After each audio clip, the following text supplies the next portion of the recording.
새해 복 많이 받으십시오. 예?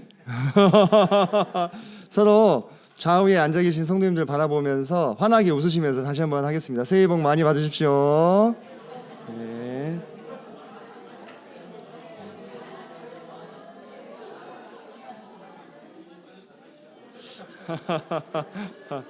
얼마나 좋습니까? 이렇게 웃으면서 또 덕담을 나누니까. 그죠? 예, 얼마나 좋습니까? 복을 많이 받으라 이 말은 아무리 들어도 참 족함이 없는 참 좋은 말인 것 같습니다. 그렇지 않나요? 예.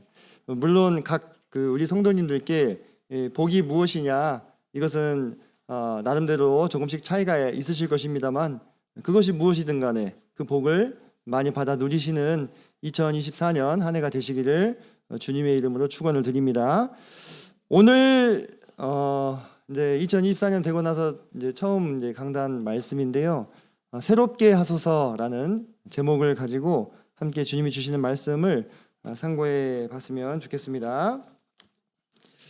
자, 2024년이 드디어 밝았습니다. 날짜 하나 바뀌는 거라고 생각하면 별것이 아닐 수도 있겠는데, 그죠? 네, 그런데 또 이렇게 1년이 또 지나갔다라는 것을 새삼 또 느끼게 되면서 시간이 참 빠르구나 이런 것도 한번 좀 떠올려 보게 되고요. 언제나 우리가 연말 연초가 되면 어떻게 하십니까? 뭔가 이렇게 지나간 한 해를 돌아보면서 때로 아쉬움도 좀 남기도 하고, 그죠? 또 후회도 다소간에 또 있으실 수도 있고, 또 감사함도 또 있으시겠고요. 또 지난 한 해 동안 그저 시간만 흘러가지 않고 뭔가 또 뜻하신 바들을 또 이루신 분들도 계실 거라 생각이 됩니다.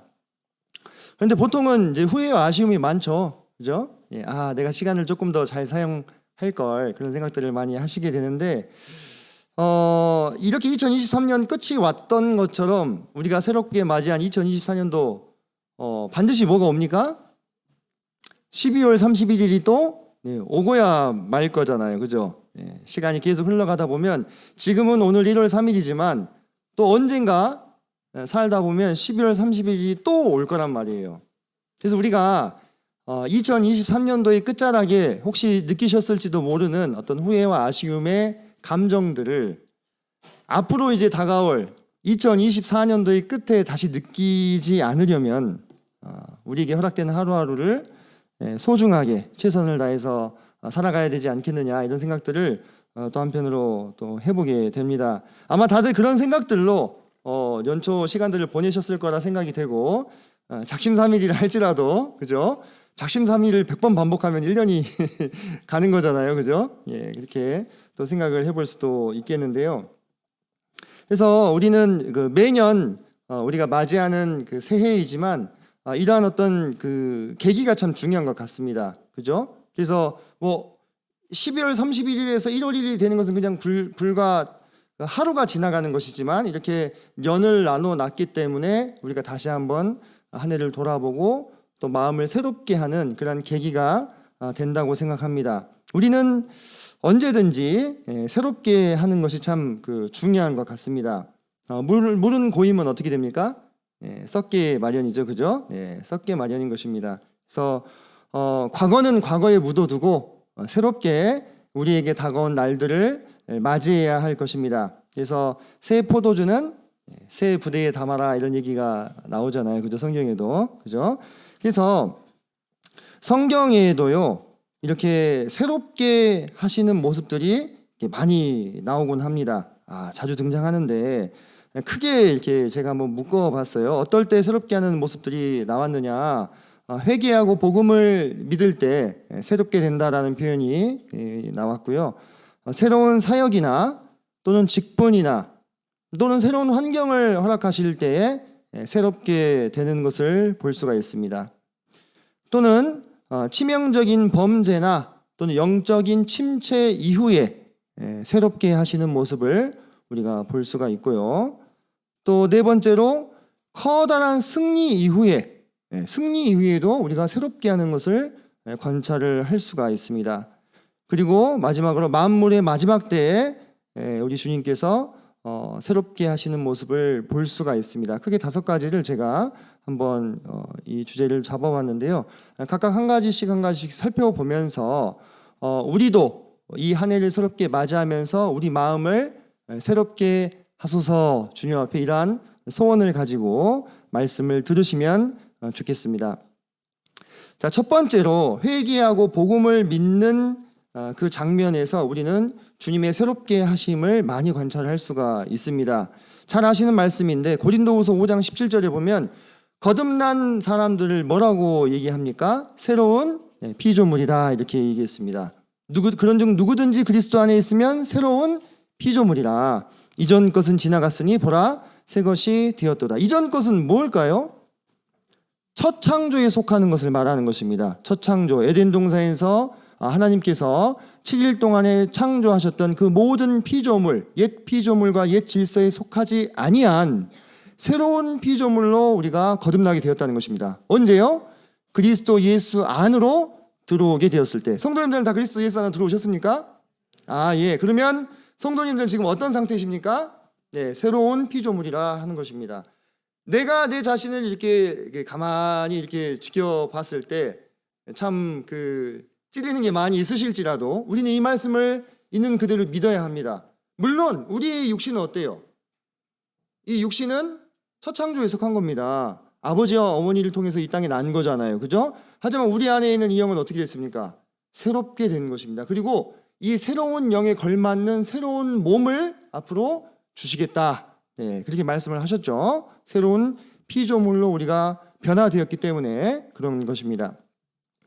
그리고 사도행전 3장 19절에 보면 사도 베드로가 복음을 전하면서 회개하고 돌이켜 죄 없이 함을 받을 때에 새롭게 되는 날이 주 앞으로부터 이룰 것이다 이렇게 말씀하시죠. 거듭나는 그걸 말씀하시는 거예요. 그죠? 이것은 우리가 새롭게 되는 날, 거듭나는 날, 우리가 그 날을 다 통과한 복받은 사람들이라고 하는 것입니다. 자, 그리고 디도서 3장 5절을 보니까 우리를 구원하실 때 우리의 행위로 말미암지 않고 그분의 긍휼하심을 따라서 중생의 씻음과 성령의 새롭게 하심으로 우리를 구원받게 하셨다 하는 것입니다. 이게 왜 중요하냐? 만약에 우리가 새롭게 되는 것이 우리의 행위에 속할 것 같았으면 우리는 어떻게 되는 겁니까? 우리의 행위가 이제 다시 옛 구습을 따라서 과거의 나의 안 좋은 모습들이 튀어나오게 되면 우리의 구원이 어떻게 되는 거예요? 출렁출렁 하는 거잖아요. 그죠? 우리의 행위에 따라서 어떨 때는 받은 것 같이 됐다가 어떨 때는 안 받은 것 같이 됐다가. 근데 주님께서는 우리를 구원하실 때 그 구원의 근거를 우리의 행위에 두지 아니하시고 어디에 두셨다는 것입니까? 그분의 긍휼하심을 따라서 거듭남의 씻음과 중생의 씻음과 성령의 새롭게 하심으로 우리를 구하셨기 때문에 성령께서 우리를 새롭게 하셨기 때문에 우리의 구원은 절대로 취소될 수가 없다고 하는 것이죠. 성령님께서 사람처럼 막 이랬다 저랬다 하시는 분이십니까? 그렇지 않죠. 그죠? 자, 그리고 골로새서 3장 10절을 보니까 우리는 옛사람과 행위를 벗어버리고 새 사람을 입은 사람들이다 이렇게 말씀하고 있습니다. 새 사람을 입은 사람들이다. 왜? 우리는 우리를 창조하신 분의 형상을 따라서 우리의 지식에까지 그분을 아는 것에 있어서 하나님을 아는 것에 있어서 우리는 어떻게 된 거예요? 새롭게 된 거예요. 하나님을 아는 지식에 새롭게 되지 못한 사람들도 신을 섬깁니다. 그죠? 근데 그들은 어떤 신을 섬깁니까?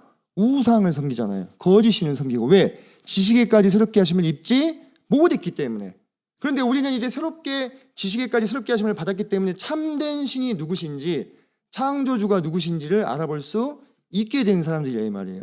그래서 우리는 이미 옛사람과 행위를 벗어버린 새 사람이 되었기 때문에 그 새 사람에 걸맞는 언행을 취함이 어떻습니까? 마땅하다는 거예요. 우리가 때로요, 우리의 과거의 모습들에 입각해서 행동하고 말하면서 그것을 그냥 이건 나의 연약함이요 이렇게 생각을 하실 수가 있겠는데요. 우리는 그 부분에 대해서 성경이 말씀하시는 바를 한번 생각해 봐야 됩니다. 우리는 뭐라고 했습니까? 골로새 3장 10절에서 옛사람과 그 행위를 벗어버렸다 이렇게 얘기했습니다. 벗어버렸다. 그리고 새 사람을 입었다 이렇게 선언을 하고 있으시다는 것입니다. 자, 에베소서 4장 21절로 24절이 보니까, 자, 그러면서도 또 어떻게 얘기를 하시냐면, 새 사람을 입었다라고 얘기하면서도 새 사람을 어떻게 하라고 합니까? 입으라, 이렇게 얘기하죠. 그죠? 새 사람을 입었다라고 하면서 또 새 사람을 입으라. 그죠? 너희는 유혹의 욕심을 따라 썩어져가는 구습을 따르는 옛사람을 벗어버리고 오직 너희의 심령이 새롭게 되어 하나님을 따라 의와 진리의 거룩함으로 지으심을 받은 새 사람을 입으라. 네, 이렇게 또 말씀하시네. 그죠? 이게 지금 무엇을 얘기하는지 우리 다 아시죠? 그죠? 우리에게 칭의와 성화를 말씀하고 계시는 부분인데요. 우리가 이미 하나님으로 인해서, 성령님으로 인해서 새로운 사람을 입었어요. 그리고 우리가 그 새 사람을 입을 때 옛사람의 행위를 벗고 새 사람의 언행을 할 수 있는 힘을 우리에게 주셨다 이 말입니다. 우리가 이것을 믿을 때 그 새 사람의 모습이 어떻게 돼요? 나오는 거잖아요. 그죠? 그리고 그 나오는 것이 새 사람을 입는 과정이다. 이렇게 풀어서 설명을 드릴 수가 있겠죠. 그래서 첫 번째로 우리가 회개하고 복음을 믿는 그 시점에 관하여 성경은 그것이 우리가 새롭게 된 것이다. 네. 새롭게 되어가라. 이렇게 이야기를 하고 있습니다.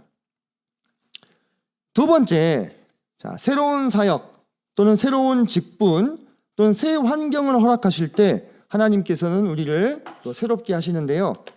잠깐 물 좀 마시겠습니다. 우리가 레위기 8장을 보시면 거기에 제사장의 위임식이 나옵니다. 이 제사장은 이전까지는 있었습니까? 없었습니까? 네, 없었죠. 애굽에 이렇게 억류되어 있을 때는, 노예 생활할 때는요, 이런 예식들이 다 주어지지 않았었습니다. 그런데 이제 하나님께서 이 약속하신 이 이스라엘 백성과 시내산에서 언약을 맺으시면서 비로소 그들에게 하나님을 어떻게 예배해야 하는가에 관해서 모든 세부적인 율법을 낱낱이 주십니다. 그러면서 하나님께 예배드리는 그 일을 주관하는 새로운 직분을 보여주시는데 그게 뭡니까? 바로 제사장 직분이었습니다. 아주 영광스럽고 아무나 될 수 없었죠. 그죠? 아론의 아들들, 그죠? 아론의 아들 4명 있었잖아요. 그죠? 근데 그 4명이 다 위임식을 했는데 누군 죽었어요? 나답과 아비후는 다른 불을 들이다가 불타서 죽고 엘르아살과 이다말만 남아서 그 후손들만 제사장을 할 수 있었잖아요.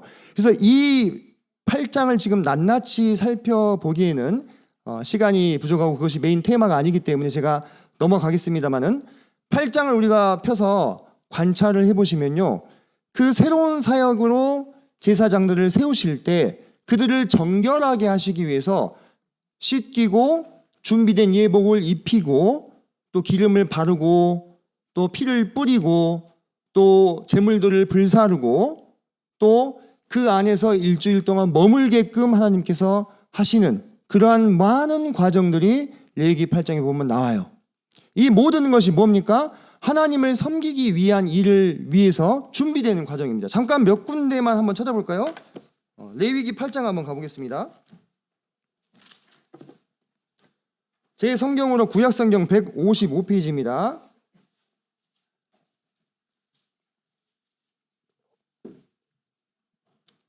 자, 8장 빠르게 제가 한번 같이 눈으로 따라오시면 될 것 같습니다. 6절 보시면 물로 그들을 씻기고 이렇게 나오죠. 그리고 그 7절부터 9절까지 보면 각종 준비된 제사장의 옷들을 입히고 또 여러 가지 것들을 착용시키는 것을 우리가 볼 수 있습니다. 하나하나 하나님께서 가르쳐 주신 바대로 그대로 만들어진 것들이죠. 그죠?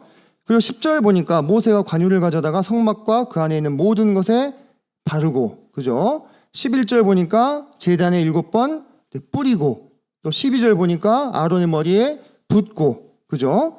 또 15절 보세요. 15절 보니까 모세가 잡고 그 피를 또 이 4기퉁이의 뿔에 바르고 또 제단 밑에 그 피를 쏟아내고, 그죠? 대단히 다양한 것들을 합니다. 19절도 보십시오. 19절 보면 그 피를 제단 사방에 뿌리고, 그죠? 또 번제로 하나님께 예물을 또 드리고, 그래서 20절 보니까 그 각든 것과 기름을 불사르고 이렇게 나오죠. 그리고 또 쭉 가서 30절 보니까 모세가 관유와 제단 위의 피를 가져다가 아론과 그의 옷과 그의 아들들과 그의 아들들의 옷에 또 뿌렸죠. 33절 보니까 위임식을 하는 이래 동안은 회막문을 나가지 못하게 하셨어요. 그곳에 머물게 하셨습니다. 이런 각종 다양한 이런 과정들을 거쳐서 비로소 새로운 사역 또는 새로운 직분, 새로운 환경을 그들에게 허락하셨다 이 말입니다. 그들을 정결하게 하셨어요. 정결하게 하시는 목적은 뭡니까? 새롭게 하시기 위함인 거예요. 왜? 이제부터 아주 중요한 이런 임무를 그들에게 맡겨야 되기 때문입니다. 자, 그런데 여러분, 우리가 지금 신약시대를 살고 있는데 우리를 뭐라고 부릅니까? 우리를 왕같은 제사장이라고 부르죠. 성도님들, 왕같은 제사장 되실 때 막 뿌리고 바르고 입히고 막 7일 동안 예배당에 갇혀 계셨어요? 아니죠. 그렇지 않았죠. 성도님들께서 왕같은 제사장이 되시기 위해서 필요한 것은 뭐였습니까? 오직 주 예수 그리스도밖에 없었잖아요. 그죠? 그래서 히브리서 10장 19절로 20절에 보니까 그러므로 형제들아 우리가 예수의 피를 힘입어 성소에 들어갈 담력을 얻었나니 그 길은 우리를 위하여 휘장 가운데로 열어놓으신 새로운 살 길, 새로운 길로 우리를 인도해 주셨다 이 말이에요. 여기서 히브리서 기자는요, 틀림없이 레위기를 염두에 두고 쓴 것이 거의 맞는 걸로 저는 관찰이 됩니다. 왜냐하면 그 뒤에 이어서 적혀있는 21절로 25절은요 정확하게 뭘 얘기하고 있냐면 우리가 방금 읽었던 레위기 8장을 얘기하고 있어요. 왜냐? 자, 보십시오. 또 하나님의 집 다스리는 큰 제사장이 계심에 우리가 마음에 뭘 받았다고요? 뿌림을 받았어요. 실제 제사장들은 어디에 뿌림을 받았어요? 자기의 옷에 뿌림을 받았잖아요. 근데 우리는 어디에 뿌림을 받았습니까? 마음의 뿌림을 받은 사람들이에요. 그리고 몸은 맑은 물로 씻음을 받았다. 그들은 몸을 직접 씻었지만 우리는 뭘 씻은 겁니까? 우리의 마음이 씻어진 것입니다.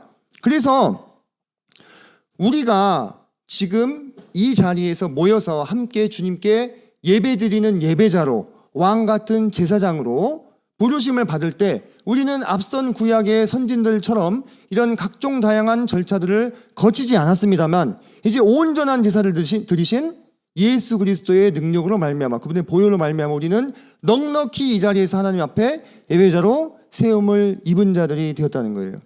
그러면서 우리가 이렇게 한번 생각을 해봤을 때 우리가 매주 주일마다 나오는 이 예배의 자리가 결코 그죠? 가벼운 자리가 아니겠구나. 우리가 이러한 새로움이 우리 안에 있어야 됩니다. 우리가 그냥 매주 드리는 의뢰이 드리는 그러한 예배 2023년이나 2024년이나 별로 달라질 것은 없잖아요. 솔직히 말해서. 그죠? 순서상이나 절차상에. 하지만 그 자리에 우리가 임하게 될 때 원래 구약 성도들은 이 자리에 임하기 위해서 얼마나 엄청난 과정들을 거치고 자신을 정결케 하고 새롭게 하고 나온 자리가 이 자리인가. 근데 우리는 그 자리에 그냥 나와가지고 철푸덕 앉으면 준비 끝이잖아요. 그죠? 어떻게 그게 가능해졌냐 이 말이에요. 예수님의 보혈로 새로운 살 길로 우리가 들어왔기 때문에 그렇게 가능하게 된 거 아니겠습니까? 이뿐만 아니라 주님께서 여러분들께 새로운 환경들을 열어주시는 경우가 있겠습니다. 새로운 직장에 들어간다거나 또는 새로운 사역을 새해 맡으셨다거나 또는 새로운 부서에 들어가셨다거나 했을 때 우리가 그 자리 또는 그 환경에서 일하게 된 것은요, 물론 우리가 준비된 것도 있지만 우리가 그 준비되는 그 과정 그리고 그 자리에 나아가기까지 누구의 은혜가 그곳에 함께 하신 것입니까? 하나님의 인도하심과 은혜가 함께 하신 것이잖아요. 그래서 우리는 많은 준비의 절차를 간소화시키고 하나님의 은혜로 새로운 사역과 새로운 일들을 할 수 있게 되는 거다 이 말입니다. 그래서 그런 새로운 직분과 새로운 환경을 허락받았을 때 우리 마음 가운데 그분의 은혜로 말미암는 새로움이 있어야 되는 거예요. 그분의 은혜로 말미암는 새로움, 그리고 그분의 인도하심으로 말미암는 내 마음에 새로움이 있어야 되는 거예요. 우리가 2024년도에 또 예배의 자리에 서게 되겠죠. 그때도 내가 이 자리에 인도되기까지 주님이 어떻게 나를 인도하셨는가, 내게 어떤 은혜를 베푸셔서 이 예배의 자리에 앉아있게 하셨는가라는 그 새로움이 우리 마음 안에 있어야 될 것으로 생각이 됩니다. 세 번째로 치명적인 범죄나 영적인 침체 이후에 하나님께서 새롭게 하시는 것들을 보게 되는데요. 대표적인 치명적인 범죄, 참 다윗왕이 평생에 실수를 하셔가지고 2000년이 넘는 세월, 2000년이 뭡니까? 지금 거의 3000년이 넘는 세월 동안 아주 고초를 당하고 계시는데 어쩔 수 없습니다. 다윗 왕이 밧세바와의 사건 잘 아시잖아요, 그죠? 그 범죄를 저지르고 나서 지었던 시편이 51편인데 잘 아시는 구절이죠. 시편 51편 10절에 보시면 하나님이여 내 속에 정한 마음을 창조하시고 내 안에 정직한 영을 새롭게 하소서. 마치 그 이전의 다윗 왕의 모습을 우리가 생각해 봤을 때 마치 뭐에 씌인 사람처럼, 그죠? 무언가에 둘러 씌인 사람처럼 그렇게 밧세바 음행을 저지르고 심지어 그 남편을 어떻게 합니까? 술수를 써가지고 죽게 만드는 그 다윗의 이 모습들을 잘 보셨잖아요. 그 우리가 알던 다윗이에요? 아니잖아요. 그죠? 마치 뭔가에 씌인 것 같이 원수에게 휘둘려서 전혀 다윗답지 않은 모습을 보였단 말이에요. 그죠? 근데 그럴 때에 다윗이 뭐라고 고백합니까? 하나님이여 내 속에 정한 마음, 정결한 마음을 창조해 주시고 깨끗한 마음을 창조해 주시고 내 안에 정직한 영을 새롭게 해 주십시오. 제 안에 정직한 영이 다 죽어버려가지고 그 요압한테 우리아를 화살 많이 쏘는데 치열한데 보내가지고 죽게 하라고 펜으로 쓸 때까지도 그 마음이 어땠단 말이에요. 그 마음이 전혀 이것이 얼마나 극심한 악인지를 깨닫지 못하고 있었단 말이에요. 정직한 영이 어떻게 되버렸어요? 다 사그라들어 버렸어요. 이걸 쓰면서도 자기가 살인 교사잖아요, 그죠? 그래서 이 다윗은 정말 하나님 앞에서 통회하는 마음으로 자신을 새롭게 하여 달라고 그렇게 울부짖었던 것입니다. 그러면서 11절로 12절 보니까 나를 주 앞에서 쫓아내지 마시며 주의 성령을 내게서 거두지 마소서. 주의 구원의 즐거움을 내게 회복시켜 주시고 자원하는 심령을 주사 나를 붙드소서. 정말 그가 얼마나 철저하게 자신의 상황을 지금 인식하고 하나님 앞에서 매달리고 있습니까? 그죠? 자신이 여차하면 쫓아냄을 당할 수 있다는 걸 다윗은 안 거예요. 그죠? 그 범죄로 인해서. 그래서 하나님 앞에서 간절하게 이렇게 치명적인 범죄를 저지르고 난 이후에 주님께 회개할 때 주님께서 그 마음을 어떻게 하십니까? 다시 회복시켜 주시는 것들을 우리가 확인할 수 있지 않습니까? 에스겔서에서도 보면 에스겔은 이스라엘의 파수꾼으로 세움을 받았습니다. 그가 이스라엘 백성에게 뭐라 얘기하느냐? 너희는 너희가 범한 모든 죄악을 버리고 마음과 영을 새롭게 할지어다. 이스라엘 족속아 너희가 어찌하여 죽고자 하느냐? 이 에스겔은 파수꾼이었습니다. 이스라엘에 다 닥쳐오는 이 위험을 어떻게 해야 돼요? 바라보고 있다가 위험이 오면은 그걸 빨리 알려줘야 되는 그러한 사람인 거예요. 그런데 그가 봤을 때 이 이스라엘은 도저히 회복할 수 없는 하나님 앞에서 중범죄를 저지르고도 그 마음과 영을 새롭게 할 마음이 전혀 없는 그런 상태였던 거예요. 그래서 어찌하여 너희가 죽고자 하느냐? 하나님 앞에서 너의 마음과 영을 새롭게 하여라. 마치 이 다윗 왕이 앞에서 그가 회개한 것처럼 그렇게 외쳤죠. 근데 이스라엘이 회개했습니까? 하지 못함으로 어떻게 됐어요? 결국 망하게 되었잖아요. 그죠? 이런 치명적인 우상 숭배라는 범죄에 빠져가지고 허우적대는 이 이스라엘, 결국 회복하지 못했을 때, 새롭게 하지 못했을 때 그 심판을 끝까지 받고야만 것을 우리가 확인을 할 수가 있다고 하는 것입니다. 세 번째로 아삽의 이 시가 있는데요. 아삽의 시 73편을 우리가 보게 되면은 이 아삽이 영적으로 침체가 되는 것을 우리가 볼 수 있습니다. 왜 침체가 됐을까요? 아삽이 보니까 악인들은 형통한 거예요.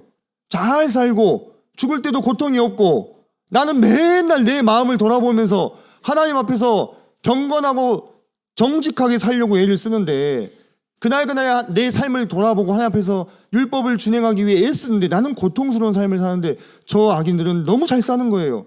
그럼 실제 우리가 그런 상황들을 목도하게 됐을 때 우리라고 다르겠습니까? 우리라고 아삽처럼 그런 침체에 빠지지 않을 자신이 있으신가요? 아삽이 어떻게 얘기했습니까? 내가 거의 미끄러질 뻔했다. 내가 거의 미끄러져 넘어질 뻔했다. 근데 어디 가서 깨달았다는 거예요? 하나님의 성소에 들어갈 때 그들의 종말을 깨닫고 자기 자신을 뭐라고 얘기합니까? 제가 정말 우매무지한 짐승입니다. 이렇게 얘기했죠. 그러면서 주님께서 내 오른손을 붙드시고 나를 주님의 교훈으로 인도하시고 훗날의 영광으로 나를 영접하실 것을 깨닫게 된 거예요. 이 땅에서의 삶이 전부가 아니었구나. 그 악인들은 순식간에 바람에 흩날려 가버리는 낙엽처럼 들풀처럼 사라져 버리는구나. 그러나 내 의지 대신, 나의 힘 대신 여호와께서는 나를 영접하여 들이시고 나에게 영광을 허락하시겠구나. 이것을 하나님의 성소에 들어갔을 때에 그가 깨닫고 그 마음이 어떻게 됐습니까? 새롭게 됐잖아요. 그때 뭐가 나왔습니까? 찬송이 나오잖아요. 하늘에서는 주 외에 누가 내게 있으리요? 땅에서는 주밖에 내가 사모할 이가 없나이다. 이것은 찬양이잖아요. 그죠? 찬양입니다. 이것은. 앞에서는 내가 거의 넘어질 뻔하였고 미끄러질 뻔하였고 하나님의 행하신 일에 대해서 의구심이 들고 의심이 들고 이거는 세상 이게 아닌데 이런 마음이 들다가 그 마음이 새롭게 회복됐을 때는 찬양이 나온 거예요. 그래서 우리가 치명적인 범죄나 영적인 침체 이후에 우리가 새롭게 하시는 하나님을 경험할 수 있게 되는 겁니다. 어떻게 할 때요? 하나님 앞에서 철저하게 회개할 때, 그리고 그분의 성소 앞에 설 때, 하나님 앞에 설 때, 그분의 말씀 앞에 설 때 우리는 새롭게 됨을 입을 수 있다는 것입니다. 그러나 새롭게 하지 못하면 어떻게 됩니까? 이스라엘처럼 망하고 마는 거죠. 자, 네 번째로 커다란 승리 이후에 또 새롭게 하시는 것을 볼 수가 있어요. 승리 이후에 또 새롭게 해야 될 게 뭐가 있을까? 그죠? 사울왕이 그 치세 초반에 암몬 왕 나하스를 상대로 승리를 크게 거둔 사건이 기록이 되어 있습니다. 그때 사울이 처음에 왕 됐을 때 사울을 얕보고 조롱했던 사람들이 있었잖아요. 그들을 끌어내서 죽입시다 이렇게 얘기했어요. 사울이 우리를 어떻게 다스리겠느냐? 얘기했던 사람들이 어디 있습니까? 우리가 그들을 죽이겠습니다 이렇게 얘기했을 때 사울이 뭐라 얘기합니까? 이나 되는 사람을 죽이지 못하리니 여호와께서 오늘 이스라엘 중에 구원을 베푸셨음이니라 했을 때에 사무엘이 영적인 참 이 멘토였죠. 그죠? 멘토답게 어떻게 얘기합니까? 오라 우리가 길갈로 가서 나라를 새롭게 하자 하면서 그 엄청난 승리를 거둔 그 시점에서 승리에 도취되어 있지 않았다 이거예요. 승리에 도취되어 가지고 막 개가를 부르고 그죠? 자신의 기념비를 세우고 그 부하들과 함께 거하게 술 마시고 취해가지고 있지 않았다는 것입니다. 근데 사울이 나중에 어떻게 합니까? 그렇게 되죠? 나중에 그렇게 돼요. 그 승리의 자리에는 누가 없었어요? 사무엘이 없었잖아요. 그죠? 그러니까 그렇게 대번에 넘어져 버려요. 여담인데. 근데 이곳에는 사무엘이 있었어요. 사무엘은 이 자리에서 우리가 행할 것은 승리의 기쁨을 만끽하면서 거기에 취해가지고 우리 마음이 높아져가지고 교만해 있는 게 아니라 우리 나라를 새롭게 하는 것이다. 하나님 앞에서 우리를 다시 한번 겸비하고 겸손하게 이 승리를 허락하신 분이 누구라는 것을 하나님이시라는 것을 인정하고 그분 앞에 뭘 드립니까? 화목제를 드리잖아요. 화목제. 이게 또 사이드 메뉴를 좀 같이 논해 보자면 하나님과 우리가 화목할 때 뭐가 옵니까? 승리가 오는 거예요. 승리가. 예. 하나님과 우리가 화목할 때 승리가 오는 거예요. 그러니까 승리를 주시고 우리가 그분과 화목한 것을 증거 삼아서 화목제를 드리는 모습들을 관찰할 수가 있잖아요. 그죠? 그러니까 이 승리라고 하는 것은 언제나 사람을 어떻게 합니까? 우쭐하게 만드는 거예요. 네. 언제나 사람의 마음을 어떻게 합니까? 높아지게 만드는 겁니다. 그럴 수밖에 없겠잖아요. 그죠? 네. 실제로 옛날에도 로마에서 개선 장군들이 전쟁의 승리라면 로마에서는 이 전쟁에 승리하는 것이 가장 큰 명예입니다. 그러면 로마 시내 한복판을 개선 장군이 이렇게 갈 수 있는 그 개선식을 할 수 있는 권리를 줬어요. 원로원에서. 근데 이 개선 장군이 면류관을 쓰고 황금전차를 타고 그 로마의 카르도 대로 한복판을 이렇게 가면서 이렇게 손을 흔들면 어때요? 양쪽에 이 시민들이 꽃을 뿌리면서 그 사람을 찬양하면서 이렇게 마치 신이 된 느낌을 느끼게 해주는 거예요. 근데 그 옆에 그 황금전차 옆에 누가 타냐면 작은 노예 하나가 탑니다. 그래서 무슨 얘기를 합니까? 메멘토 모리. 너도 언젠간 반드시 죽는 사람임을 기억하라. 옆에서 계속 그걸 외치는 거예요. 메멘토 모리. 왜 그랬을까요? 이 승리에 도취돼가지고 이 승리에 취해가지고 네가 신이 된 것처럼 착각하지 말라 이거예요. 너는 사람일 뿐이다. 이렇게 한 거예요. 심지어는 하나님을 안 믿는 로마인들도 그렇게 지혜롭게 했다 이 말이에요. 우리에게 승리가 주어졌어요. 커다란 영적인 승리가 주어졌습니다. 하나님께서 크게 역사하셨습니다. 우리 동북교회 구도자들이 구원받고 변화되고 성장하는 모습을 우리가 곳곳에서 볼 수 있는 거예요. 찬양이 흘러넘치고 성도님들이 헌신되고 그죠? 그런 승리의 한복판에서 우리가 어떻게 될 수 있어요? 자칫 잘못하면 도취될 수 있어요. 그때 어떻게 해야 되는 거예요? 새롭게 해야 되는 거예요. 우리 마음을 우리의 어떤 영적인 부분뿐만 아닙니다. 우리의 일상생활 속에서도 우리가 속해 있는 환경 속에서 우리가 인정을 받고 많은 사람들한테 대접을 받고 높임을 받을 그때에 이 모든 영광을 내게 허락하신 분이 누구인가를 기억하는 것이 새롭게 하는 거예요, 마음을. 거기서 그것에 도취돼 가지고 내가 승리자가 되어 있는 것이 아니고, 그래서 함께 크게 기뻐하는 모습을 관찰할 수가 있죠. 그죠? 하나 더 볼까요? 아사 왕이 구스 사람 세라를 상대로 큰 승리를 거뒀습니다. 성경에는 구스 사람이 100만 명을 끌고 갔다고 얘기했어요. 이거 너무 과장된 거 아니냐 그런 얘기가 있을 정도로 어마어마한 승리를 거둔 겁니다. 아사 왕이 믿음으로. 그죠? 뭐라고 기도했습니까? 그의 하나님 여호와께 부르짖어 이르되 여호와여 힘이 강한 자 누구예요? 구스 왕. 약한 자는 누굽니까? 우리죠. 그죠? 도리가 누구밖에 없다고요? 하나님밖에 없습니다. 겸손하게 그분 앞에 나갔을 때 전무후무한 승리를 거두지 않습니까? 그죠? 근데 그때 어떻게 합니까? 그때 선지자가 나타나서 이 영적인 멘토의 역할이 참 중요하지 않습니까? 그 멘토가 뭐라고 얘기해 줍니까? 그런즉 너희는 강하게 하라. 너희의 손이 약하지 않게 하라. 너희 행위에는 상급이 있음이라 하니까 이 아사왕이 그 어마어마한 승리 전리품을 다 이 챙기기도 참 이 벅찬 그 승리 앞에서 막 우쭐해져 가지고 자기 기념비를 세우고 그렇게 하지 않았다 이거예요. 아사가 뭘 합니까? 아사왕이 선지자 오데세의 이 말을 듣고 마음을 강하게 해서 그 유다 땅에 있는 이 우상들을 어떻게 해요? 다 쓸어버리잖아요. 나라를 어떻게 합니까? 새롭게 하잖아요. 나라를 새롭게 하고 하나님 앞에 온전히 하나님만 섬기겠노라는 것을 행위로서 보여주잖아요. 그죠? 그렇게 했을 때 어떤 일이 벌어지느냐?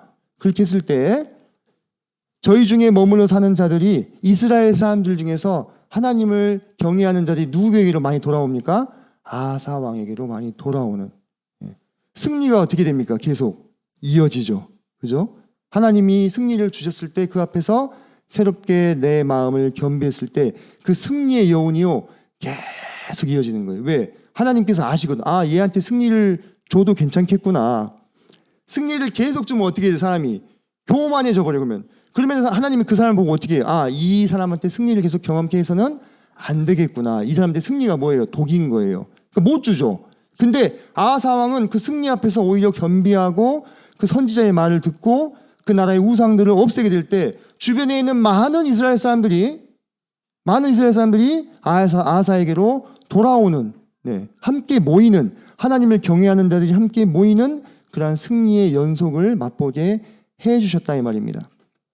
그래서 커다란 승리 이후에 하나님께서 그 사람들을 새롭게 하시는 모습들이 성경에 나온다. 자, 마지막으로 만물의 마지막 때에 계시록 21장 5절에 보면 보좌에 앉으신 이가 이르시되 보라 내가 만물을 새롭게 하노라 말씀하시죠. 그리고 예수님께서 내가 세상을 새롭게 할 때가 올 거다 이렇게 말씀하셨습니다. 그때에 하나님께서 첫 창조에 속했던 많은 피조물들을 새롭게 회복을 하실 것입니다. 그래서 이 땅에 천년왕국이 세워지게 됐을 때 전에 사람이 경험해 보지 못했던 극한 풍요와 평화와 번영의 시간을 맛보게 될 것입니다. 그 날이 우리를 어떻습니까? 기다리고 있고 이 날짜가 달력이 하나 더 넘어갔기 때문에 그 날이 우리에게 또 한 걸음 더 다가왔다고 하는 것입니다. 그러한 새로움이 우리를 기다리고 있습니다. 그때 우리는 주님께서 부활하셨을 때 입은 그 새로운 몸을, 부활의 몸을 입게 될 것입니다. 사랑하는 성도님들, 지금 성도님들께서는 신앙의 어느 지점을 통과하고 계십니까? 제가 실은 설명드렸더니 새롭게 하는 것은요, 우리의 신앙의 여정과 단계 맥이 이어져 있습니다. 우리가 구원받을 때 새롭게 되었죠. 그죠? 그리고 우리가 새로운 도전을 하게 될 때, 그것이 새로운 사역이 될 수도 있고, 새로운 환경이 될 수도 있고, 그때 주님께서 우리를 새롭게 하시고 준비시키시죠. 그리고 우리의 신앙의 위기가 닥쳤을 때, 우리가 영적인 침체에 빠졌거나 또는 치명적인 범죄를 저질렀을 때에도 하나님은 우리를 회복해 주십니다. 새롭게 하십니다. 또 우리가 위대한 승리를 거두었을 때 그때도 하나님께서는 우리를 새롭게 하십니다. 그리고 우리 모든 그리스도인들의 결말이 뭡니까? 그분께서 다시 오실 때 이 세상을 새롭게 하신단 말이에요. 성도님들, 지금 여러분께서는 이 신앙의 어느 지점쯤을 통과하고 계십니까? 2023년에서 2024년으로 불과 하루가 흘렀을 뿐이잖아요. 그죠? 그지만 우리가 막 그 안에서 또 많은 것들을 또 많은 변화들을 우리 육신의 변화들을 경험을 하시죠. 뭐 1월 1일 날 새로 이렇게 인사이동 있으신 분도 있으실 것이고 또 새롭게 마음을 다잡은 분들도 있으실 것입니다. 하지만 우리의 어떤 이 세상에서의 삶만 새로워져서는 안 된다고 저는 생각합니다. 그 삶을 살아가는 과정 가운데 그리스도인으로서 나의 마음은, 나의 영혼은 어디쯤을 지금 통과하고 있는가? 내 마음이 지금 한참 위기 가운데 있을 수도 있어요. 그죠? 그게 하루 지났다고 사라지는 게 아니잖아요. 2024년 됐다고 바로. 그리고 어떤 분께서는 지금 어떤 놀라운 구원의 기쁨을 누리고 계신 분도 계실 겁니다. 그죠? 또 어떤 분께서는 지금 승리를 맛보고 계신 분도 계실 것이고 또 어떤 분은 새로운 어떤 도전의 문이 열려있는 분도 있을 거라 이 말입니다. 각각 성도님들이 처한 위치가 어디예요? 바로 거기서 성도님들은 이 성경의 요구에 따라서 새롭게 됨을 받아야 된다고 하는 것입니다. 만약에 성도님들께서 지금 거듭남의 새로움 가운데 거하고 계신다. 그 기쁨을 만끽하시라고 말씀드리고 싶습니다.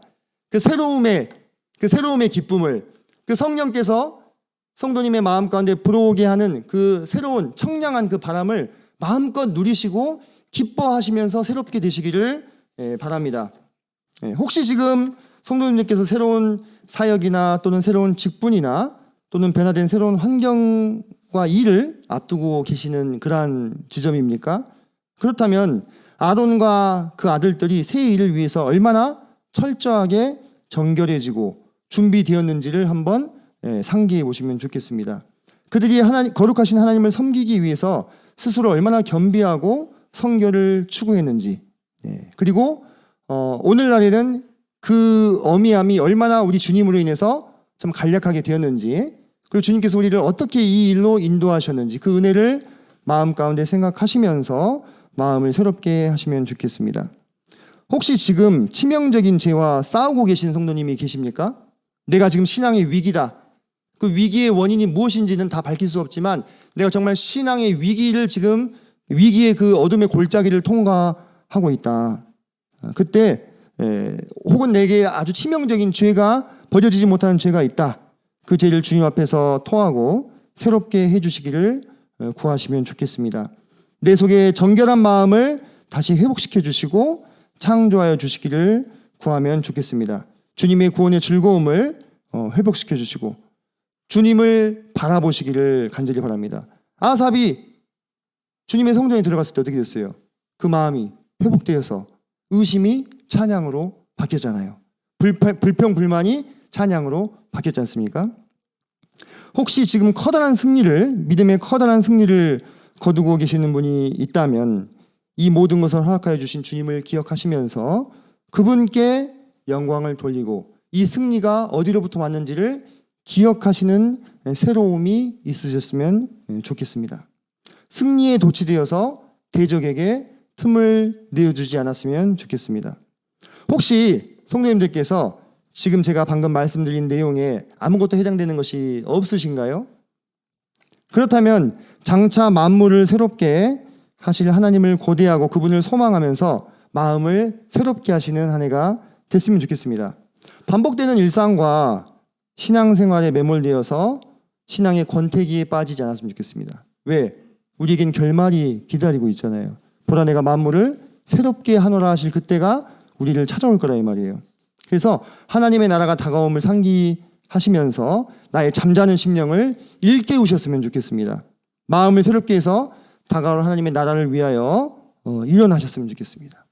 그래서 우리 모든 성도님들께서 새롭게 맞이하신 2024년도에 그와 같은 삶을 사셨으면 너무 좋겠다. 저도 그와 같은 삶을 살기 위해서 제 마음을 새롭게 하고자 오늘 이 말씀을 준비하였고 함께 나눴습니다.